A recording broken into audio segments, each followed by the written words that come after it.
వయోవృద్ధుల ఆనంద నిలయాల కొరకు మీకు నచ్చిన విరాళం ఇవ్వగలరు. ఈ యజ్ఞంలో మీరు కూడా భాగస్వాములు అవ్వగలరని ఆశిస్తున్నాం.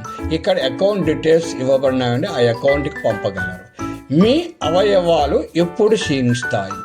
కడుపు ఎక్కువసేపు ఆకలితో ఉండటం, మూత్రపిండాలు దాహం వేసేటప్పుడు నీరు తాగకపోవటం, మెదడు ఒత్తిడి మరియు ప్రతికూల ఆలోచనలు, కళ్ళు చీకటిలో ప్రకాశవంతమైన మొబైల్ లేదా ల్యాప్టాప్ స్క్రీన్ చూడటం, కాలేయం ఫాస్ట్ ఫుడ్ ఆల్కహాల్ తీసుకోవడం, గుండె ఎక్కువ ఉప్పు జిడ్డుగా ఆహారం తినటం, ఊపిరితిత్తులు ధూమపానం, చెవులు హెడ్ఫోన్ల ద్వారా దగ్గరగా సంగీతం వినటం, ఫ్రంకియాస్ ఎక్కువ చీలు తినడం. దయచేసి ఇటువంటి అలవాట్లు ఉన్న వాళ్ళు మానుకొని పద్ధతిగా ఫాలో అయితే మనకి సేఫ్టీగా ఉంటుందని ఇందు మూలంగా తెలియజేయడం జరిగింది.